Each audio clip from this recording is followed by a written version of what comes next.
It's a curious thing, this tremendous, lifelong effort we put into being somebody.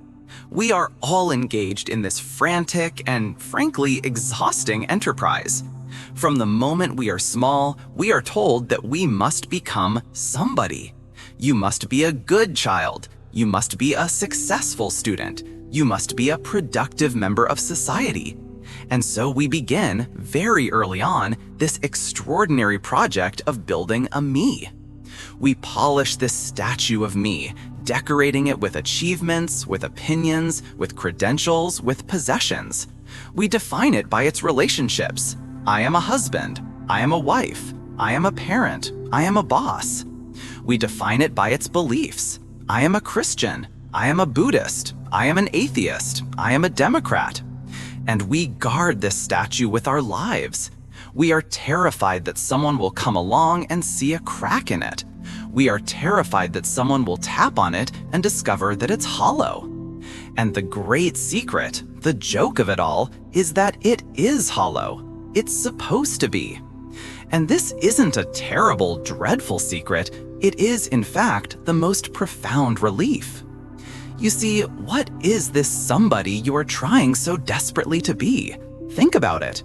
When you say I, what are you really referring to? Are you your name? Well, your name was given to you. Are you your name? Your body is a constant process, changing with every breath, every meal, every moment. It's not a fixed thing, it's a process. Are you your thoughts? Your thoughts come and go like clouds in the sky.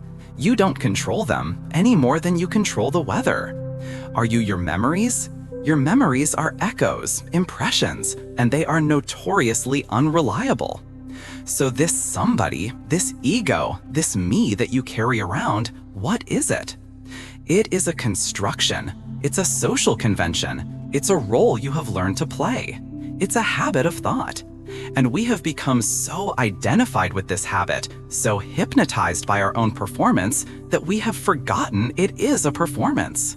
It's like an actor who has been on stage for so long, playing the same part, that he has forgotten he is an actor. He walks off the stage and into the streets, still wearing his costume, still speaking his lines. He believes with all his heart that he is King Lear. And because he believes it, he must carry the weight of the crown. He must suffer the anxieties of the kingdom. He must live in the constant, dreadful fear of losing what he thinks he possesses. And you feel this, don't you? That constant, low-level anxiety. Am I doing it right? Do they like me? Am I succeeding? Am I failing? Am I good enough, smart enough, attractive enough? This is the chatter of the somebody. It is the voice of the role, constantly checking its reflection, constantly terrified of being found out. This somebody is a creature of anxiety because it is, by its very nature, insecure. It has to be, because it's not real. It's an idea, and you cannot make an idea secure. You cannot nail a cloud to the sky. You can't. You can try. You can build a bigger house, get a bigger title, have more people applaud, but the somebody will never be satisfied. It will never be secure, because it is fundamentally an illusion. And the nature of all illusions is that they require constant maintenance. And my goodness, is it exhausting. This is the central predicament. We are wearing ourselves out defending a fortress that doesn't exist. We are starving ourselves, trying to feed a ghost. But what if you just stopped? I don't mean what if you went to live in a cave. I don't mean what if you abandon your family and your job. That's just trading one role for another. The role of the responsible citizen for the role of the spiritual dropout. It's the same game, just a different costume. No, I mean something far more subtle. What if you just let the mask drop? Here, now, in this moment? What if you stopped trying to be the person who knows, or the person who is in control, or the good person, or the successful one, or even the spiritual one?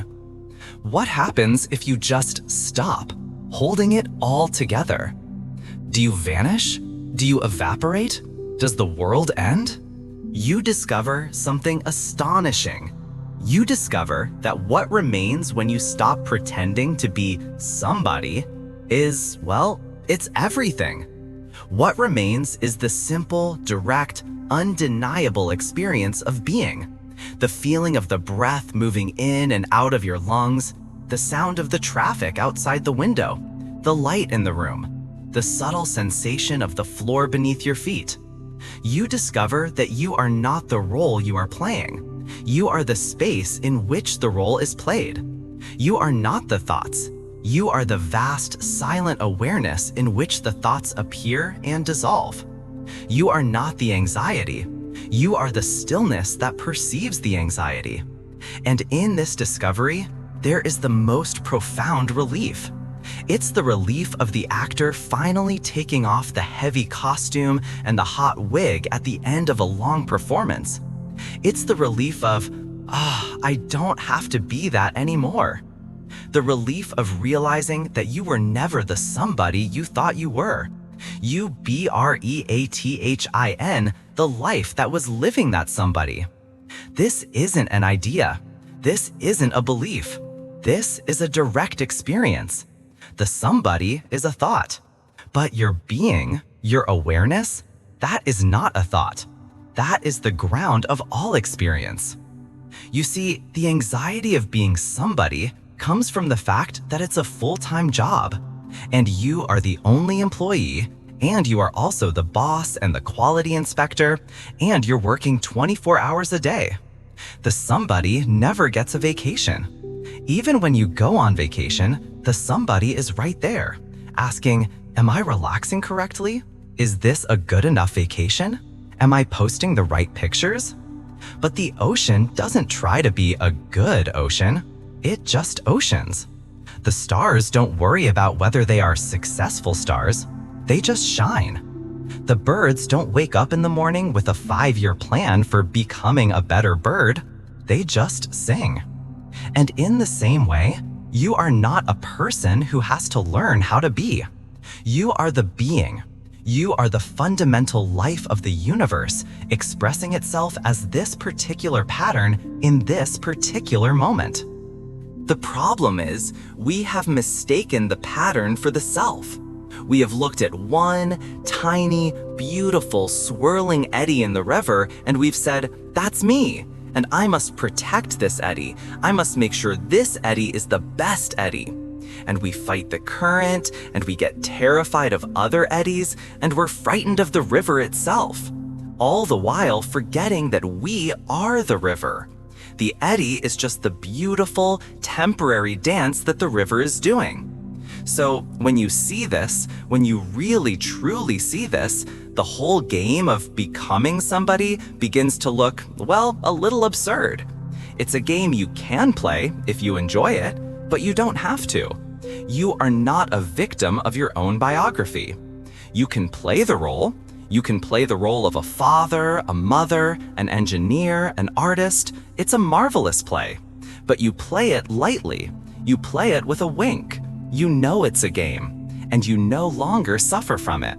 You are no longer terrified of losing, because you know that who you really are, the vast, unnameable, unthinkable awareness, cannot be lost. This is not about becoming nobody. Nobody is just another costume. It's the spiritual somebody, the person who is so advanced they have no ego. That's the most subtle and rigid mask of all. No, this is about being no thing. Not a thing at all. Not a noun. Not a fixed, solid object, but a process, a verb, a dance, a constant, flowing, intelligent, wonderful happening. And the relief, the profound relief, is that you can finally stop working. You can stop this dreadful, anxious, clerical job of being me. You can fire yourself from the position. And in that, you are liberated to simply live, to participate in the dance without being terrified of tripping, to sing the song without worrying if you're hitting the right notes, because you realize you are the song. And when you are the song, You don't need to control the song. This is perhaps the most important part of the relief. The somebody is a creature of control. The entire project of me is an attempt to get a grip on life. We try to control what people think of us. We try to control our feelings. We try to control our bodies. We try to control the future. We make plans, we set goals, we build defenses. We live in a constant state of tension, trying to wrestle the unpredictable, flowing, marvelously messy process of life into a neat, predictable box that suits our somebody. It's like trying to grab a handful of water. The tighter you squeeze, the faster it escapes, and all you are left with is a clenched, empty fist. The somebody is in a perpetual war with what is. It is always arguing with reality. This shouldn't be happening. That should have been different. I need this to happen, or I will be miserable. This argument, this is the source of all our suffering. It is not life that causes us pain. It is our resistance to life, our argument with the way things are. And who is it that argues? Not you, not the vast awareness. It is the somebody. It is the little, anxious, constructed ego stamping its foot and insisting that the universe conform to its demands. What a preposterous idea! Like a single leaf on a giant tree, insisting that the wind should blow that way. But when the relief comes, when you see, I am not that somebody, I am the whole process, the war ends. You stop fighting, you stop resisting, you stop trying to control. And what happens? Do you become a passive blob, a doormat? No, that's what the somebody fears. If I let go of control, it whispers, everything will fall apart. But it's the other way around. You discover that it holds itself together. The universe has been doing this for billions of years. Your heart beats, your lungs breathe, your cells divide, all without the slightest bit of help from your anxious somebody. The world was spinning long before your somebody arrived, and it will spin long after it's gone. You let go of the oars, and you discover the boat is a sailboat. It was always a sailboat. You were just exhausting yourself, rowing against the wind. Now, you can let the wind, the Tao, the flow of life itself carry you. You still have to steer, you see. You still participate, but you do it in harmony with the energy that is, not in opposition to it. This is the meaning of effortless action. It is not non-action. It is action that springs from a place of non-separation. Now, let's look at what this somebody does to time. The somebody is a creature of time. It is, in fact, made of time. It is a bundle of memories, which is the past, and it is a bundle of expectations, which is the future. And so, the somebody can never live in the present. It is constitutionally incapable of it. When you are identified with your somebody, you are always living in your head. You are either chewing on what has been, the regrets, the resentments, the if-onlys, or you are anxiously rehearsing what is to come, the worries, the plans, the what-ifs. And the one place where life is actually happening, this, right now, is completely missed. It becomes nothing more than a stepping stone from the past you are escaping to the future you are chasing. And so, we live our lives as ghosts. We are never where we are. We are phantoms haunting the corridors of our own minds. We look at a sunset, and the somebody immediately says, "This is beautiful. I must take a picture to prove I was here." And in that very instant, you are not here. You are in the future, imagining showing the picture to someone. You are with a person you love, and the somebody is busy thinking, do they love me? Will this last? What will we do next week? And the simple, miraculous presence of that person, right here, right now, is lost. This is the anxiety of the somebody. It is never at home. It is a perpetual wanderer, a refugee in time. But what are you when you are not your somebody? You are this, just this, the simple, unnarrated, vibrant isness of the present moment. When you let the somebody dissolve, that frantic commentator, that inner critic, that perpetual planner, what remains is the sheer miracle of experience itself. The sound of my voice, the feeling of your own presence, the simplicity of now. And in this now, there is no problem. In this exact physical present moment, are you in trouble? Not in your thoughts about it, but in the actual sensory fact of it. In this now, you are breathing. You are aware. Everything else is a story. A fascinating, complex, sometimes tragic, sometimes hilarious story, but a story. And the relief is in knowing you are the reader of the story, not the character trapped within it. This changes how you relate to everyone. When you are a somebody, you do not meet other people. You meet their roles, and you force them to meet your role. It's a performance. It's the successful me talking to the attractive you. It's the anxious parent me talking to the rebellious child you. It's a clash of ghosts. And we get so angry when people don't play their part in our movie. How dare you not be the person I need you to be? How dare you not reflect the image of me that I am trying to project? This is why our relationships are so fraught with conflict and disappointment. We are not in relationship with each other. We are in relationship with our ideas of each other. But when you stop being somebody, when you show up with no mask, with no role, with no agenda to defend, you give the other person the most profound gift. You give them the space to be themselves. And for the first time, you can truly see them. Not as your wife, your husband, your boss, your child, but as this myriad, this astonishing, unknowable, divine expression of the same life that is looking out of your eyes. You see the other as yourself in a different costume. And in that seeing, in that silent recognition, there is love. Not the grasping, needy, anxious love of one somebody trying to possess another somebody, but real love, which is not a transaction, it's a resonance.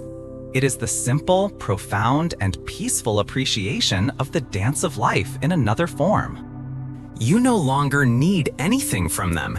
You don't need them to make you happy or complete or secure, because you already are. And in that freedom, you can simply enjoy them. You can let them be. And that is the only love that is not a form of warfare. So, what then of failure? What about that great terror? The somebody is haunted by the specter of failure. The entire project of me is a desperate attempt to be a success. And so we are terrified of making mistakes, of looking foolish, of not achieving our goals.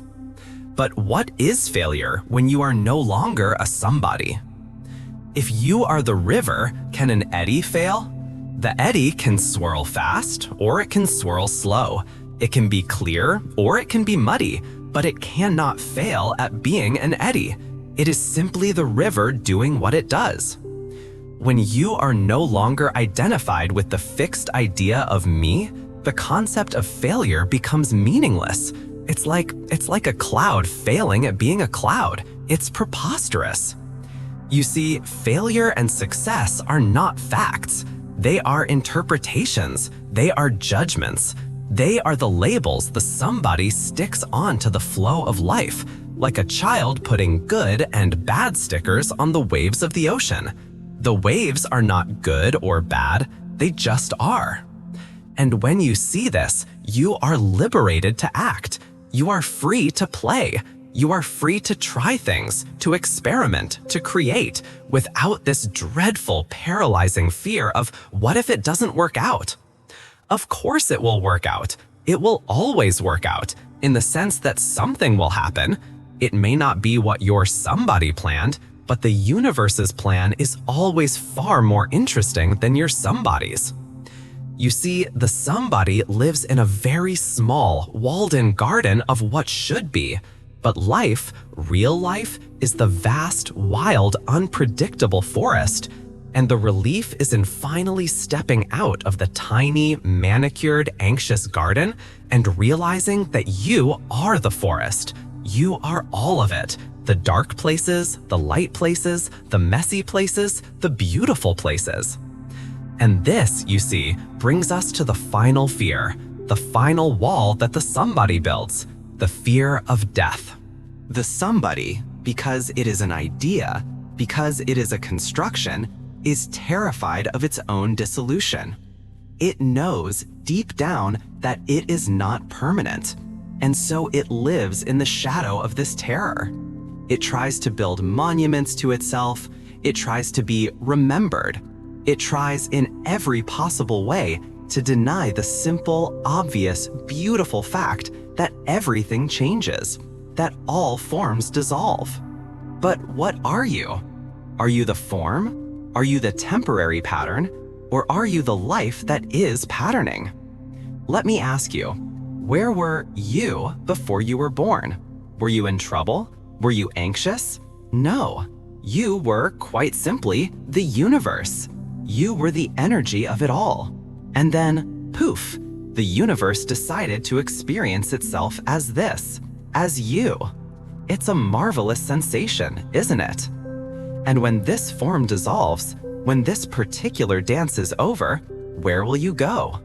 You will go back, quite simply, to where you were before you began. You will return to being the whole show. You see, you are not a somebody who was born and who will die. You are the awareness in which birth and death appear.